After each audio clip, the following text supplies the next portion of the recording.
Ebikonde bwe gumu ku mizannyo ekyasinze okuleetera Uganda emidaali emingi okuva mu mpaka za Commonwealth nga ku midaali 47 Uganda gye yakafuna mu mpaka zino abazannyi b'ebikonde baleseko 37. Kino era kikireetedde Uganda okumanyika ennyo mu mizannyo gy'ebikonde era nga abasajja okuli Wakabi 99, Justin Juko, Sharifu Bogere, Muteweta Nyakana ne Kasimu Ouma n'abalala be bawanise ebbendera y'ensi yattu naddala ku ddala ly'ensi yonna. Okuddamu okuzimba erinnya eriwulikika mu kugunda eŋŋuumi kiyinza okubeera ekizibu naddala mu mpaka za Commonwealth ez'omwaka guno ezigenda okubeera mu kibuga Gold Coast mu ggwanga lya Australia olw'enkaayana mu bakulembeze b'ekibiina ekiddukanya omuzannyo guno mu ggwanga nga kirina abakulembeze babiri okuli Moses Muhangi ssaako ne Kenneth Gimugu nga buli omu alina ttiimu gy'ali mu kutendeka yeetegekera empaka zino era nga babiri ku bano omu ategeeza nga bw'atendeka ttiimu y'eggwanga entuufu.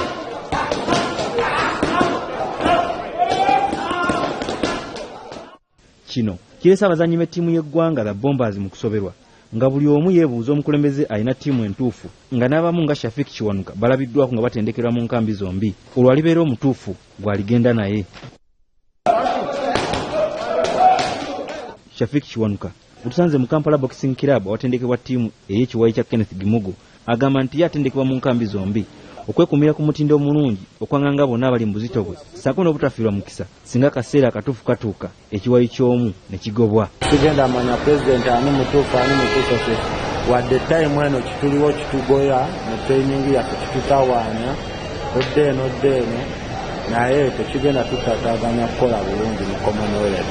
Wabula ekitongole ki National Council of Sports nga kino kye kifuga ebibiina ebiddukanya emizannyo mu ggwanga kyavaayo olunye ne kiraga nga Moses Muhangi omukulembeze omutuufu atwala ebikonde wabula kyawakanyizibwa ekiwayi kya Kenneth Gimugu. National Council of Sports neetwala obuvunaanyizibwa neeyita abantu bano bonna ne tunoonyereza ne tukizuula nti assembly entuufu eyatuula mu katikati era ye executive eri recognized ne National Council of Sports. Kitegeeza nti kiro tulindidde kimaze ne kituukirira nti tubadde twakola ogwaffe nga executive empya naye nga bakyatusumbwamuko wano bali twavuganya nabo n'ekyomukisa nti National Council of Sports okuvaayo kwa controlling emizannyo yonna mu Uganda. National Council of Sports kyeyabuuza n'alumanya saalumanya. Ate yamyuka omukulembeze wa Uganda Olympic Committee nga kye kibiina ekivunaanyizibwa kutwala ttiimu za Uganda mu mpaka za Commonwealth n'Olympics Ambrose Tashobya agamba nti bamanyi ku nkaayana eziri mu bukulembeze bw'ebikonde wabula bo baakubalinda beetereze babawe ttiimu egenda mu Commonwealth. Kye tubeerako ennyo kwe kulaba nti omuzannyi afuna chansi ye wadde waliwo obuzibu wano mu politics z'emizannyo nga bwe bibeera ebyo okulaba nti abazannyi baweebwa chance era tubaddeko ekyomukisa mbaddeko mu meetings ezibaddewo wano ku council ezitegekera Commonwealth Games era ne tukanya nga committee nti abazannyi balina okuweebwa chance ey'ogenda bakiikirire eggwanga lino. Singa enkaayana zino tezigonjoolwa Uganda yeerekedde okuswala ng'egaaniddwa okutwala ttiimu enagikiikirira.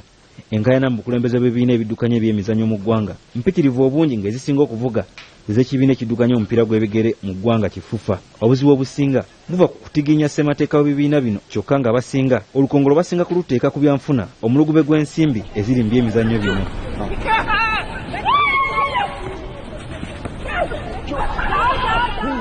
Empaka za Commonwealth za kutandika okuva nga nnyo omwezi gwa April okutuuka nga 15 omwezi gwe gumu wabula kikyali kizibu okumanya ttiimu emu ku bbiri ezitendekebwa egenda okukiikirira Uganda omuzannyo gw'ebikonde zo ttiimu endala ng'ey'emisinde eya badminton, rugby okubaka n'emizannyo emirala nazo ziri mu nteekateeka za kasameeme okulaba nga teziswaza Uganda.